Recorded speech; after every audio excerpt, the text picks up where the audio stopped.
नमस्कार शेतकरी मित्रांनो, कृषी कल्याण YouTube चॅनलमध्ये सर्व शेतकरी बांधवांचं हार्दिक स्वागत। तर शेतकरी मित्रांनो, या व्हिडिओच्या माध्यमातून खरीप पीक विमा 2023 च्या संदर्भात एक महत्त्वाचा असा अपडेट आपण या व्हिडिओच्या माध्यमातून जाणून घेण्याचा प्रयत्न करणार आहोत। कारण की या जिल्ह्यामध्ये अखेर पीक विमा वाटपाला सुरुवात झालेली आहे। शेतकरी बांधवांच्या खात्यामध्ये जवळपास हेक्टरी 15,000 रुपयापासून ते 28,500 रुपयापर्यंत शेतकरी बांधवांच्या खात्यामध्ये पीक विमा जमा व्हायला सुरुवात झालेली आहे। तर शेतकरी मित्रांनो, हा पीक विमा कोणत्या जिल्ह्यामध्ये जमा होत आहे आणि त्या जिल्ह्यातील कोणत्या महसूल मंडळामध्ये पीक विमा जमा होत आहे, याचबरोबर त्या महसूल मंडळामध्ये हेक्टरी किती जमा होत आहे व ज्या शेतकऱ्यांना जमा झाला नाही त्या शेतकऱ्यांना कधी जमा होणार याच्या संदर्भात एक महत्त्वाचा असा अपडेट आपण या व्हिडिओच्या माध्यमातून जाणून घेण्याचा प्रयत्न करणार आहोत। तर नमस्कार, मी ज्ञानेश्वर सवणकर स्वागत करतो कृषी कल्याण YouTube चॅनलमध्ये। तर शेतकरी मित्रांनो, आमच्या चॅनलवर जर नवीन असाल तर चॅनलला नक्की सबस्क्राइब करायला विसरू नका, जेणेकरून शेती संबंधित असेच नवनवीन अपडेट्स तुम्हाला सर्वप्रथम आमच्या चॅनलवर पाहायला मिळतील। तर चला तर मित्रांनो, व्हिडिओला सुरुवात करूया। तर शेतकरी मित्रांनो, हे अपडेट आहे नांदेड जिल्ह्यातले आणि नांदेड जिल्ह्यामध्ये United India general insurance company लिमिटेडच्या माध्यमातून नांदेड जिल्ह्यामध्ये 311 कोटी रुपयांच्या वाटपाला पुन्हा विमा कंपनीच्या माध्यमातून सुरुवात झालेली आहे। आणि मित्रांनो, कोणत्या महसूल मंडळामध्ये वाटप सुरू आहे, कोणत्या पिकासाठी वाटप सुरू आहे व हेक्टरी किती रुपये महसूल मंडळाने अपडेट आपण या व्हिडिओच्या माध्यमातून आकडेवारी जाणून घेण्याचा प्रयत्न करणार आहोत। तर मित्रांनो, पहिला तालुका नांदेड आणि नांदेड जिल्ह्यातील नांदेड तालुक्यातील नांदेड शहरी, नांदेड ग्रामीण, तुप्पा, विष्णुपुरी, वसरणी, लिमगाव, तरोडा बुद्रुक, नाळेश्वर व वाजेगाव या महसूल मंडळामध्ये United India general insurance company लिमिटेडच्या माध्यमातून विमा वाटपाला सुरुवात झालेली आहे। दुसरा तालुका अर्धापूर तालुक्यातील अर्धापूर, दाभड व मालेगाव या 3 महसूल मंडळामध्ये वाटप सुरू आहे। तिसरा तालुका बिलोली तालुक्यातील बिलोली, आदमपूर, लोहगाव, सगरोळी, कुंडलवाडी व रामतीर्थ या महसूल मंडळामध्ये पीक विम्याचं वाटप सुरू झालेलं आहे।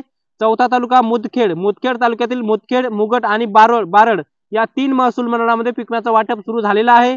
पाचवा तालुका धर्माबाद तालुक्यातील धर्माबाद, करखेली, जारीकोट व सिरजखोड या महसूल मंडळामध्ये पीक विम्याचं वाटप सुरू झालेलं आहे। सहावा तालुका नायगाव तालुक्यातील नायगाव, नरसी, मांजरम, बरबडा, कुंटूर व घुंगराळा या महसूल मंडळामध्ये वाटपाला सुरुवात झालेली आहे।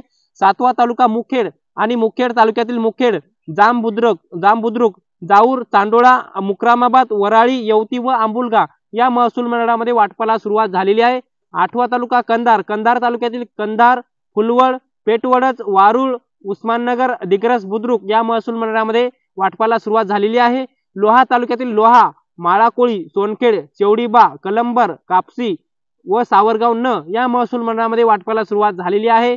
याचबरोबर 10वा तालुका हदगाव तालुक्यातील हदगाव, तामसा, मानोडा, पिंपरखेड, तळणी, निलंगाबा, आष्टी, बरडशेवाळा या महसूल मंडळातील शेतकरी बांधवांच्या खात्यामध्ये पीक विम्याच्या वाटपाला सुरुवात झालेली आहे। याचबरोबर 11वा तालुका हिमायतनगर तालुक्यातील हिमायतनगर, जवळगाव, सरसम या महसूल मंडळामध्ये विमा वाटपाला सुरुवात झालेली आहे। युनायटेड इंडिया कंपनीच्या माध्यमातून वाटपाला सुरुवात झालेली आहे। 12वा तालुका भोकर तालुक्यातील भोकर, किनी, मातुळ, मोगाशी व भोसी या महसूल मंडळामध्ये वाटप सुरू आहे। याचबरोबर 13वा तालुका उमरी तालुक्यातील उमरी, गोळेगाव, सिंधी, धानोरा, बुद्रुक या महसूल मंडळामध्ये वाटपाला सुरुवात झालेली आहे। याचबरोबर 14वा तालुका देगलूर तालुक्यातील देगलूर, शहापूर, खानापूर, मरकेल, हानेगाव, मालेगाव, नरगल खुर्द या महसूल मंडळामध्ये पीक विम्याच्या वाटपाला सुरुवात झालेली आहे। याचबरोबर 15वा तालुका किनवट तालुक्यातील किनवट, बोदळी, सिंदगी मो, इस्लामपुरी, जलधारा, शिवनी, मांडवी, दहेली व उमरी बुद्रुक या महसूल मंडळामध्ये पीक विम्याच्या वाटपाला सुरुवात झालेली आहे। व शेवटचा तालुका माहूर तालुक्यातील माहूर, वाईबा, वानोडा व सिंदखेड या महसूल मंडळामध्ये पीक विम्याच्या वाटपाला सुरुवात झालेली आहे। एकंदरीत अशा एकूण नांदेड जिल्ह्यातील 16 तालुक्यातील 93 महसूल मंडळामध्ये कापूस, तूर, मूग, उडीद व सोयाबीन या पिकासाठी जे काही शेतकऱ्यांना 25% अग्रिमचा पीक विमा बाकी होता, त्या शेतकरी बांधवांच्या खात्यामध्ये 25% अग्रिमच्या पीक विम्याच्या वाटपाला युनायटेड इंडिया कंपनीच्या माध्यमातून सुरुवात झालेली आहे। आणि मित्रांनो, एकंदरीत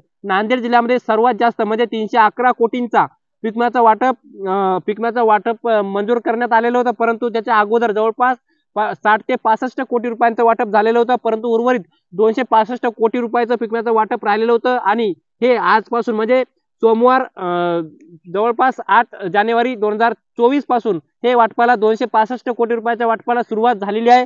आणि अशी माहिती विमा कंपनीच्या माध्यमातून देण्यात आलेली आहे। एकंदरीत मित्रांनो, पुढील 4 दिवसामध्ये हे जे काही वाटप जे आहे 265 कोटी रुपयाच्या 25% अग्रिमच्या पीक विम्याचं नांदेड जिल्ह्यामध्ये पूर्ण होणार आहे।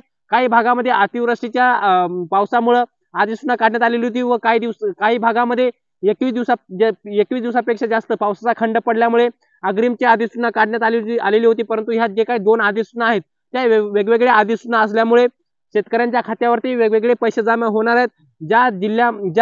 ज्या महसूल मंडळामध्ये अतिवृष्टी जास्त झालेली होती त्या महसूल मंडळामध्ये सर्वात जास्त पैसे जमा केले जाणार आहेत. जवळपास 28,500 रुपयाने शेतकरी बांधवांच्या खात्यामध्ये सोयाबीन या पिकासाठी जमा होणार आहेत. याचबरोबर तूर मूग उडीद या पिकासाठी जवळपास हेक्टरी 2,500 ते 3,000 रुपये जमा होतील. याचबरोबर कापूस या पिकासाठी जवळपास 12,000 ते 16,000 पर्यंत जमा होणार आहेत अशी माहिती कंपनीच्या माध्यमातून देण्यात आलेली आहे. एकंदरीत मित्रांनो या नांदेड जिल्ह्यातील 16 तालुक्यातील 93 महसूल मंडळामध्ये पीक विम्याचं वाटप आजपासून सुरू केलं जाणार आहे.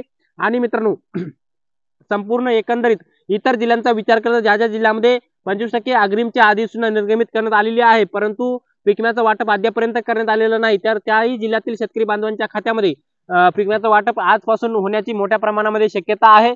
तर शेतकरी मित्रांनो या व्हिडिओच्या माध्यमातून नांदेड जिल्ह्यातील महसूल मंडळाने हा अपडेट आपण या व्हिडिओच्या माध्यमातून जाणून घेण्याचा प्रयत्न केला. हे अपडेट तुम्हाला कसं वाटलं कमेंट बॉक्समध्ये नक्की कळवा. आणि शेवटी आमचे युट्यूब चॅनल कृषी कल्याण युट्यूब चॅनलवर जर नवीन असाल तर चॅनलला नक्की सबस्क्राईब करा. तर मित्रांनो तुर्तास ते थांबतो. तोपर्यंत धन्यवाद.